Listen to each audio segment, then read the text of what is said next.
तो स्वागत है हमारे यूट्यूब चैनल में। मैं सुमन कुमार। तो आज हम लोग बात करेंगे बीए पार्ट 2 के इकोनॉमिक्स की। इकोनॉमिक्स से संबंधित मैं आप लोगों के लिए 50 प्रश्न लेकर आया हूँ जो आपके एग्जाम के लिए काफ़ी महत्वपूर्ण होगा। तो आप अगर एग्जाम की तैयारी कर रहे हैं तो आप इस वीडियो को जरूर देखें। साथ ही आप अगर हमारे चैनल पर नए हैं तो चैनल को साथ सब्सक्राइब कर दीजिए, और यदि वीडियो अच्छा लगे तो वीडियो को लाइक भी कीजिए। पहला नंबर प्रश्न है, भारत की अर्थव्यवस्था क्या है?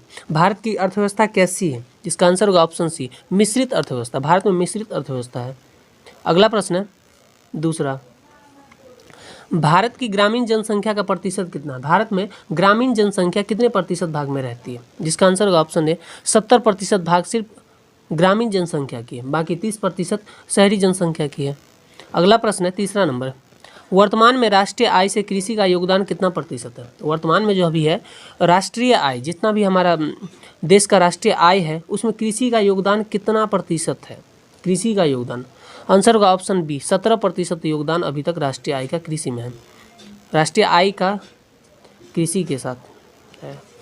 चौथा नंबर है, स्वतंत्रता के समय भारतीयों की प्रति व्यक्ति आय कितनी थी? मतलब कितनी नहीं, कैसी थी? इसका आंसर होगा ऑप्शन है, बहुत ही निम्न, बहुत ही कम थी। पाँचवा नंबर सवाल है, पाँचवा नंबर प्रश्न, भारत में नियोजित अर्थव्यवस्था की शुरुआत हुई थी? भारत में नियोजित अर्थव्यवस्था की शुरुआत कब हुई थी? आंसर होगा ऑप्शन ए, 1951 में हुआ था।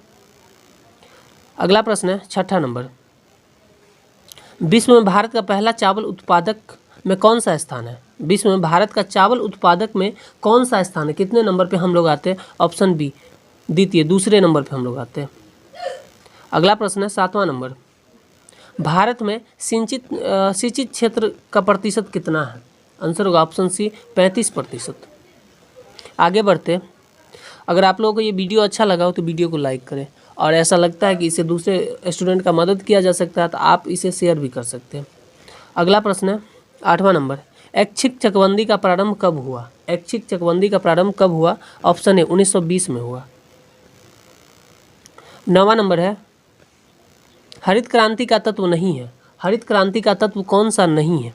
आंसर होगा ऑप्शन डी, किसानों की अशिक्षा। हरित क्रांति, अगर हरित क्रांति की बात करें तो हरित क्रांति का संबंध सिर्फ और सिर्फ किसानों से ही होता है, क्योंकि हरित क्रांति में पैदावार ज़्यादा की जाती है, तो इसमें किसानों का शिक्षित होना आवश्यक है, जबकि अशिक्षित होना आवश्यक नहीं है। अगर किसान अशिक्षित रहेंगे तो वो अपना पैदावार अच्छे से नहीं कर पाएंगे, इसीलिए किसानों की अशिक्षा ये तत्व नहीं है हरित क्रांति का।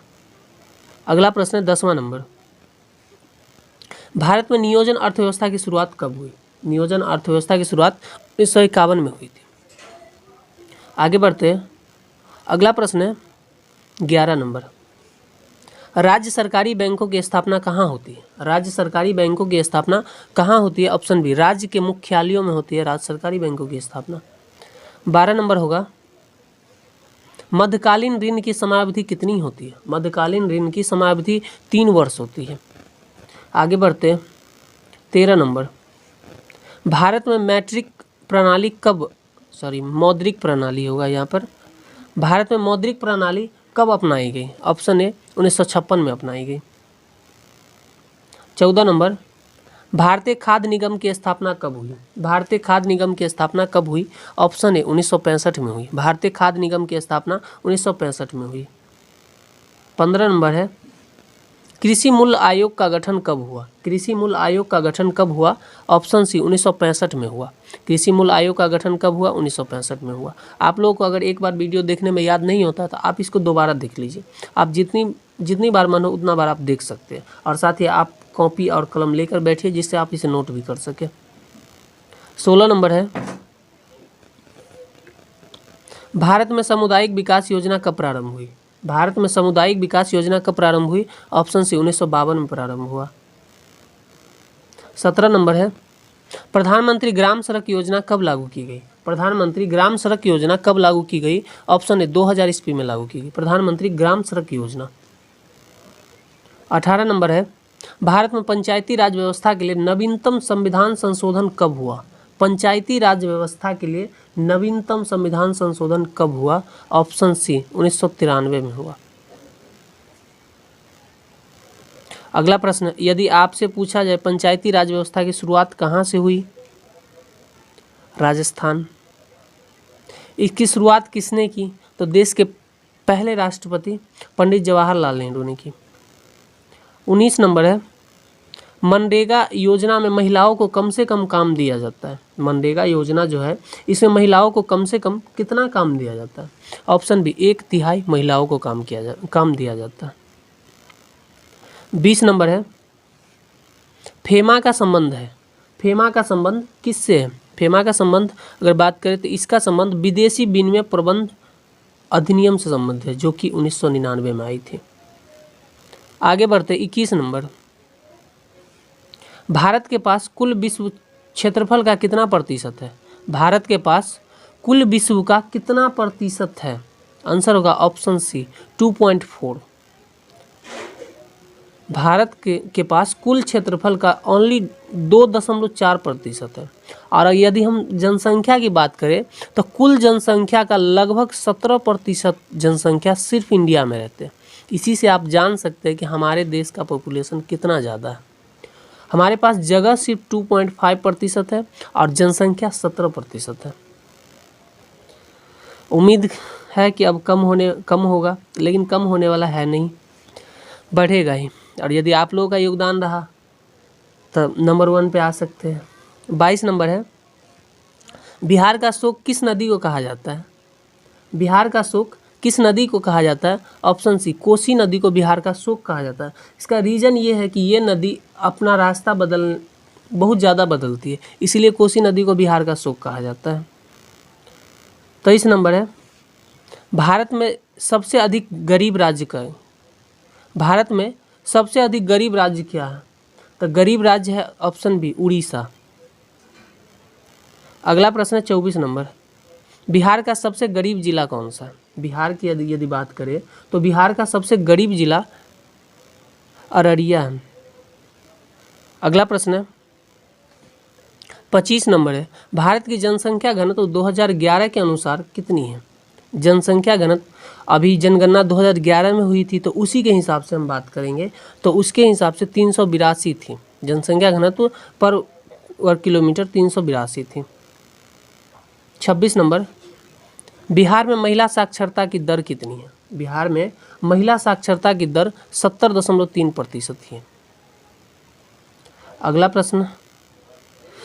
प्रश्न की बात करें तो बिहार की जनसंख्या घनत्व 2011 की जनगणना के अनुसार कितनी है? बिहार की जनसंख्या घनत्व की अभी हम बात कर रहे हैं, जिसका आंसर होगा ऑप्शन बी 1106 व्यक्ति प्रति वर्ग किलोमीटर में। यदि इससे पहले हम भारत की जनसंख्या की घनत्व की बात किए थे तो उसमें 382 व्यक्ति पर वर्ग किलोमीटर, लेकिन यदि बिहार की बात करें तो हालांकि हम लोग जानते हैं कि बिहार जो है वो दूसरे स्थान पे आता है भारत में जनसंख्या की दृष्टि से, तो इसमें 1106 व्यक्ति प्रति वर्ग किलोमीटर में है। इससे ज़्यादा यूपी में होंगे क्योंकि यूपी पहले स्थान पे आता है। अगला प्रश्न है 28, और ये ज़रूरी नहीं है कि यूपी होंगे क्योंकि यूपी में सबसे ज़्यादा लोग रहते हैं, जनसंख्या घनत्व और कहीं का ज़्यादा हो सकता है। 28 नंबर है, बजट क्या है? बजट क्या है? आंसर होगा ऑप्शन सी आय एवं व्यय का लेखा, जिसमें आय एवं मतलब कि इनकम और खर्च का जिसमें लेखा किया जाता है उसे हम बजट कहते हैं। 29 नंबर, भारत की राष्ट्रीय आय का प्रमुख स्रोत क्या है? भारत की राष्ट्रीय आय का प्रमुख स्रोत क्या? ऑप्शन बी सेवा क्षेत्र। सेवा क्षेत्र राष्ट्रीय आय का प्रमुख स्रोत है।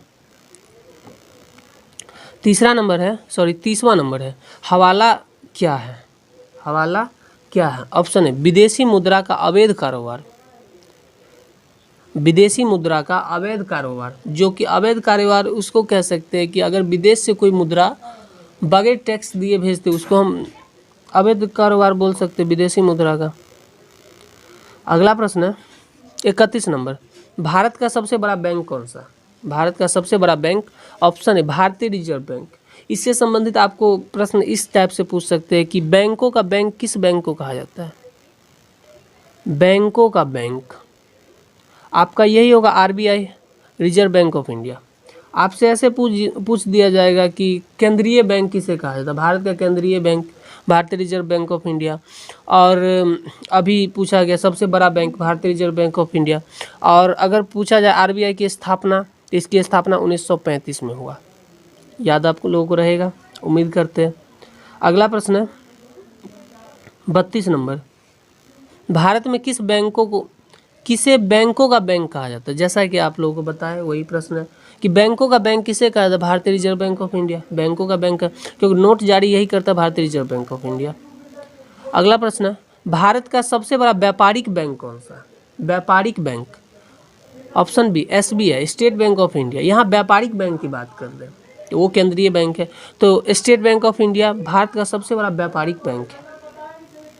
अगला प्रश्न है 34 नंबर, भारतीय रिजर्व बैंक जिसको हम RBI reserve bank of India का राष्ट्रीयकरण किस वर्ष हुआ? राष्ट्रीयकरण किस वर्ष हुआ? ऑप्शन डी 1949 में। राष्ट्रीयकरण की बात करें तो भारत का सरकारी बैंक ही बना दिया गया, उसे हम राष्ट्रीयकरण कहते हैं। तो राष्ट्रीयकरण RBI का कब हुआ? 1949 में हुआ। 35 नंबर है, भारतीय जीवन बीमा निगम LIC, भारतीय जीवन बीमा निगम की स्थापना कब हुई? LIC की स्थापना कब हुई? अगर इसकी बात करें LIC की स्थापना कब हुई तो जिसका आंसर होगा ऑप्शन ए 1956 में। तो याद आप लोग रख लेंगे, क्वेश्चन थोड़ा सा पीछे चल गया। LIC की स्थापना 1956 में, फिर से लिख देते हैं LIC की स्थापना 1956, आप लोग याद रख लेंगे। अगला प्रश्न है 36 नंबर, 1 रुपये के नोट पर किसके हस्ताक्षर होते हैं? 1 रुपये का जो नोट जो रिलीज होता है उस पर किसके हस्ताक्षर होते हैं? ऑप्शन सी वित्त मंत्रालय के सचिव का हस्ताक्षर होता है 1 रुपये के नोट पर। अगला प्रश्न है 37 नंबर, भारत में सिक्के जारी करने के लिए कौन अधिकृत है?